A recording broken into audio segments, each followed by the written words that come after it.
වහලක් කියලා කියන්නේ ගෙදරක ව්‍යාපාරයක ජීවිත කාලයටම එකපාරක් විතරක් කරන්න බලාපොරොත්තු වෙන විශාල ඉන්වෙස්ට්මන්ට් එකක්. ඒ වගේම තමයි ගෙදරක ව්‍යාපාරයක ප්‍රධානම අංගයක් වෙන්නේ වහල. මොකද මුලින්ම පේන්නේත් වහලනේ. ඉතින් මේ වහලක් තෝරගන්නකොට අනිවාර්යෙන් සලකා බලන්න ඕනේ කාරණා මොනවද කියලා අපි බලමු. ඉතින් වෙළඳපොලේ හොඳ රූෆින් සොලියුෂන් එකක් හොයනකොට බලන්න ඕනේ ප්‍රධානතම කාරණාවක් වෙන්නේ මේ රූෆින් සොලියුෂන් එකේ ඩියුරබිලිටි එක. ඉතින් මේ රූෆින් සොලියුෂන් එකේ ඩියුරබිලිටි එක ගැන බලද්දී කාරණා කීපයක් මේ ඩියුරබිලිටි එකට බලපානවා. ප්‍රධානතම කාරණාව තමයි මේ රූෆින් සොලියුෂන් එක හදද්දී භාවිතා කරලා තියෙන ටෙක්නොලොජි එක.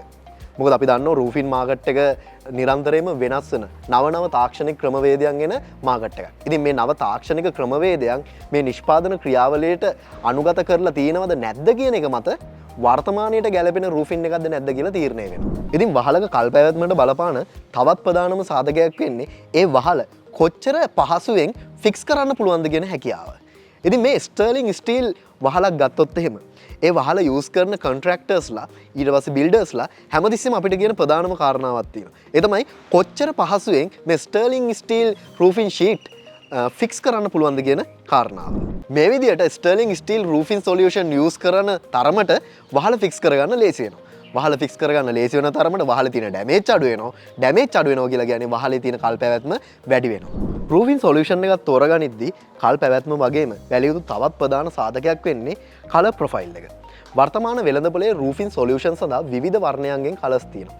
හැබැයි නිතරම අපිට දකින්න පුළුවන් ප්‍රධාන ගැටලුවක් වෙන්නේ ඔය කලර් එක ෆේඩ් වෙන එක.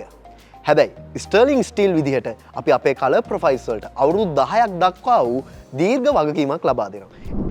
ඉතින් ඔබේ නිවැරදි රූෆින් සොලියුෂන් එක තෝරගන්නකොට ඔබ සලකා බැලිය යුතු ප්‍රධාන කාරණාවන් දෙකක් ගැන මම කතා කරා. එකක් තමයි ඔබේ රූෆින් සොලියුෂන් එකේ ඩියුරබිලිටි එක, ඒ වගේම ඔබ තෝරා ගන්නා කලර් ප්‍රොෆයිල් එක. මේ ඩියුරබිලිටි එකේදී ඔයා සලකා බලන්න ඕනේ ප්‍රධාන කාරණා කිහිපයක් තිබ්බා. ඒ තමයි ඔයා නිසි ප්‍රමිතියෙන් අනුගමනය කරපු රූෆින් සොලියුෂන් එකක් තෝරා ගන්නවද? ඒ වගේම නවීන තාක්ෂණය ඇප්ලයි කරලාද තියෙන්නේ? අවසාන වශයෙන් මේ රූෆින් සොලියුෂන් එකේ මැටීරියල්ස් හරියට ෆික්ස් කරන්න පුළුවන්ද කියන එක.